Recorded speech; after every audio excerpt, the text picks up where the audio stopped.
Bonjour, cette vidéo continue à parler de l'immunité adaptative, de la réaction immunitaire adaptative, et on va parler ici de la deuxième réponse de cette réaction immunitaire, la réponse cellulaire. On avait parlé dans une première vidéo de la réponse moléculaire, et là il va s'agir de la réponse cellulaire.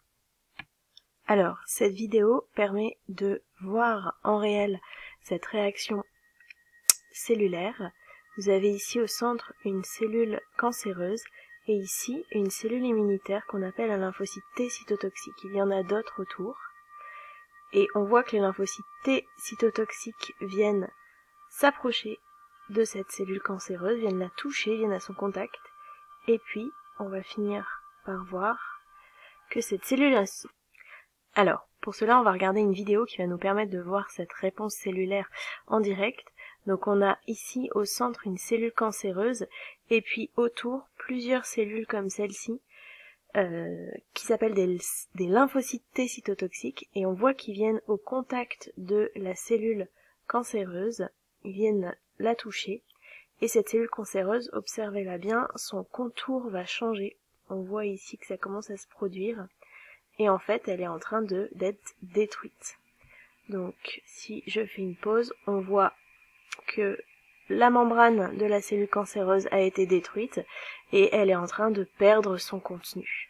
Donc ces cellules lymphocytes T cytotoxiques ont réussi à tuer une cellule cancéreuse, une cellule qui est anormale.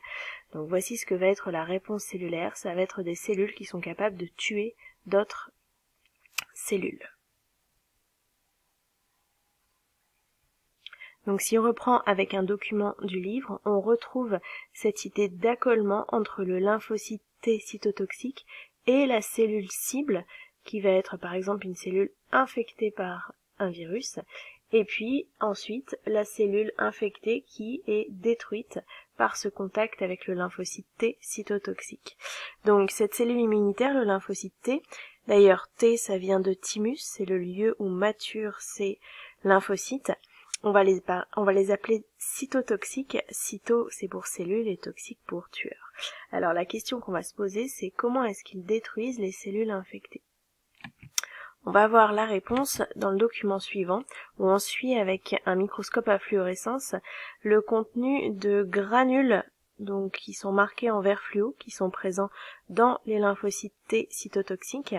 Et on voit que ces granules, dès que le lymphocyte T cytotoxique abrégé en LTC va au contact d'une cellule cible, on voit que ces granules migrent pour venir au contact et puis vont être libérés à l'extérieur du lymphocyte T cytotoxique, ce qui va entraîner la destruction de la cellule cible. Le petit texte en dessous nous indique que ces granules contiennent des protéines qu'on appelle des perforines, elles vont perforer la membrane plasmique, et puis des enzymes qui vont digérer les protéines intracellulaires. Donc, si on résume, les lymphocytes T cytotoxiques, eh bien, ils vont détruire les cellules infectées en 3 étapes. D'abord, ils vont s'accrocher à la cellule cible. Ensuite, ils vont libérer des enzymes qui étaient contenues dans leurs granules. Ces enzymes, ils les libèrent tout contre la membrane de la cellule cible. Et puis enfin, la 3e étape, c'est l'action de ces enzymes. Elles vont perforer la membrane plasmique de la cellule cible. Et puis, elles vont détruire ces protéines intracellulaires. Donc le résultat, c'est que la cellule cible va être détruite. Du coup, ces lymphocytes T cytotoxiques, ils sont très utiles lors d'une infection virale. En effet, les virus infectent les cellules, donc ils vont permettre de détruire les cellules de l'organisme qui sont infectées. C'est pour ça qu'on parle de réponse adaptative cellulaire. Ce sont des cellules qui vont aller détruire les cellules infectées. Le résultat de cette réponse cellulaire, eh bien, ça va être la destruction, l'élimination du virus en quelques jours. Donc sur ce graphique, on suit la concentration sanguine en virus et le nombre de lymphocytes T cytotoxiques. On voit qu'ils mettent plusieurs jours à être produits, ces lymphocytes T cytotoxiques, et puis une fois qu'ils sont produits, ils permettent d'éliminer le virus de l'organisme en quelques jours. Ce nouveau document va nous permettre de comprendre une propriété intéressante des lymphocytes T cytotoxiques. Donc on a cultivé des cellules du derme de souris, de 3 lots de souris différentes, des souris saines, des souris infectées par un virus A et d'autres par un virus B. Et ensuite on allait récupérer les lymphocytes T cytotoxiques d'autres souris, soit saines, soit infectées par le virus A ou infectées par le virus B. Par exemple, des lymphocytes T cytotoxiques provenant de selots de souris, si on les met sur des cellules dermiques en contact de cellules dermiques de souris infectées par le même virus, eh bien on voit qu'elles lisent ces cellules dermiques. Liser, ça veut dire détruire les cellules. Donc elles ont bien détruit les cellules infectées. Par contre, si c'est des cellules infectées par un autre virus, le virus B, elles ne les détruisent pas. Donc ça nous montre qu'on a en fait une spécificité des lymphocytes T cytotoxiques. Chaque lymphocyte T cytotoxique ne va s'attaquer qu'aux cellules infectées par un seul type d'agent infectieux, l'agent pour lequel ils sont spécifiques. Et cette reconnaissance, elle va se faire, comme on l'a vu auparavant, par la spécificité via un antigène. C'est ce document qui va nous permettre de comprendre comment les lymphocytes T cytotoxiques peuvent être spécifiques d'un seul antigène.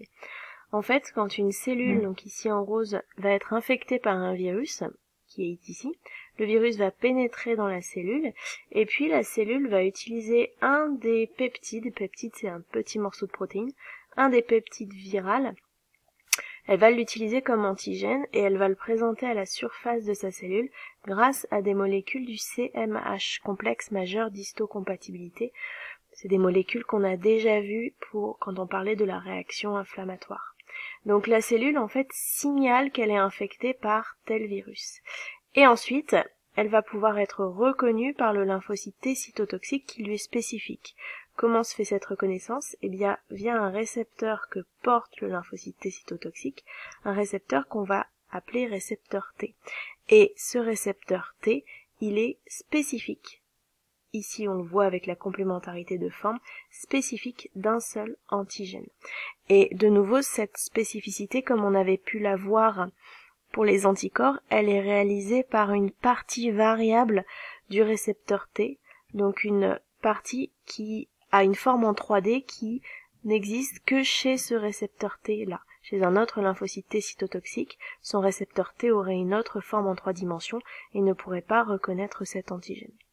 Une fois que la reconnaissance entre le récepteur T et l'antigène porté par la molécule du CMH est faite, eh bien, le récepteur T va libérer le contenu de ces granules qui vont attaquer la cellule cible et la détruire.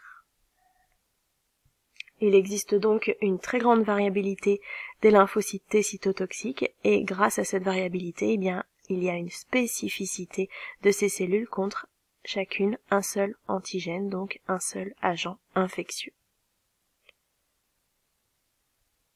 La dernière question qui va nous occuper quant à ces lymphocytes T cytotoxiques, c'est comment est-ce qu'ils sont produits.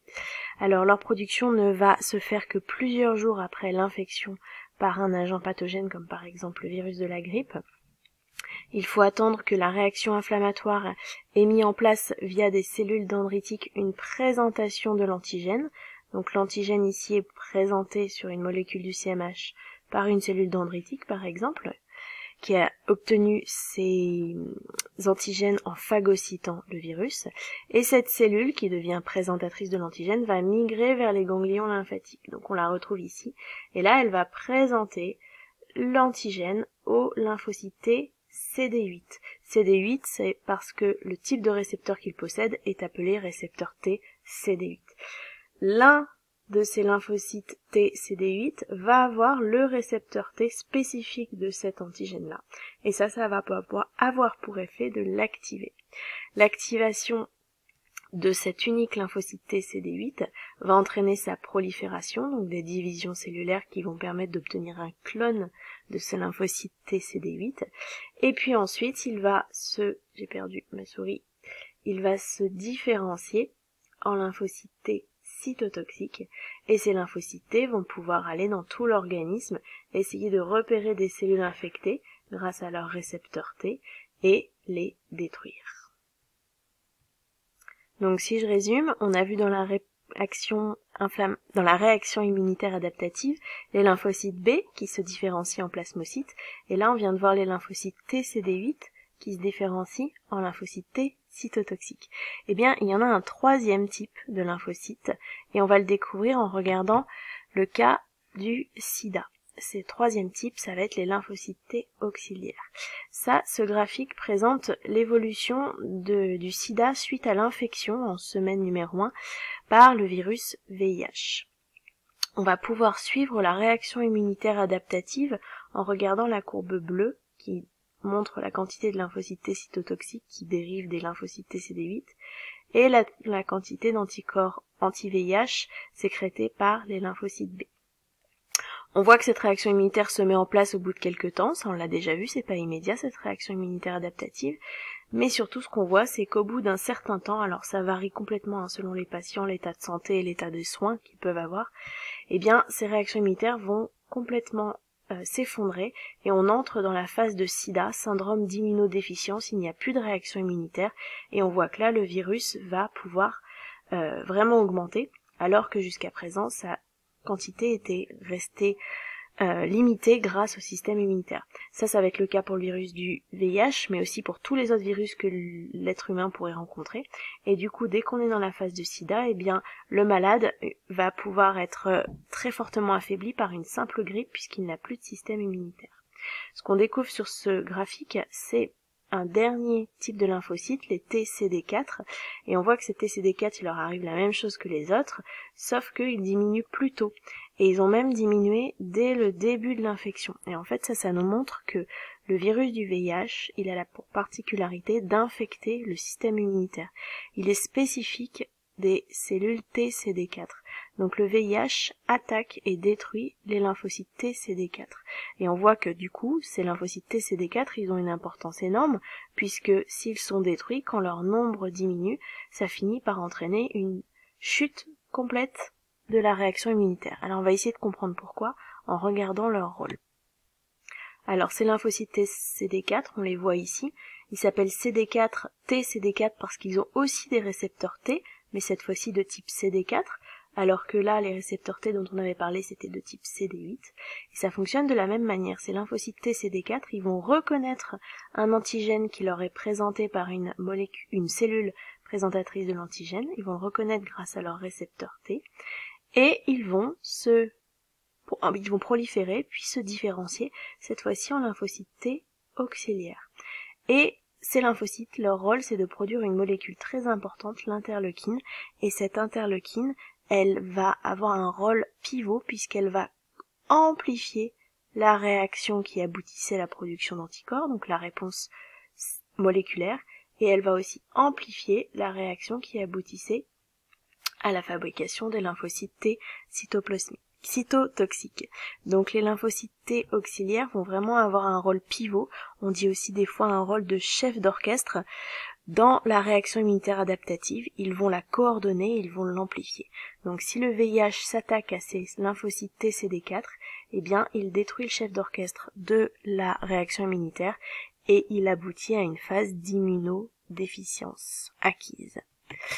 En bilan, on peut résumer la réaction immunitaire adaptative en se rappelant qu'elle est liée, elle est permise par deux réponses. Une réponse moléculaire, alors on dit aussi réponse humorale, et puis une réponse cellulaire. La réponse moléculaire, elle est réalisée par la libération d'anticorps libres qui vont être spécifiques de l'agent infectieux qui vient d'entrer dans l'organisme, et ça va permettre de neutraliser les agents infectieux. La deuxième réponse, la cellulaire, elle est réalisée par la destruction des cellules infectées par l'agent infectieux. Donc les deux mécanismes combinés permettent d'éliminer tous les virus, normalement, ou tous les agents infectieux entrés dans l'organisme. La libération d'anticorps libres, elle est réalisée par des plasmocytes qui dérivent pas de lymphocytes B, alors que la destruction des cellules infectées, elle est réalisée par les lymphocytes T cytotoxiques, qui eux dérivent des lymphocytes T CD8. Et puis, il y a une dernière partie qui est l'amplification de ces deux mécanismes par la libération d'interleukine 2. Et ça, cette libération d'interleukine 2, elle est réalisée par les lymphocytes auxiliaires qui dérivent, eux, des lymphocytes T CD4. C'est terminé. Merci pour votre attention.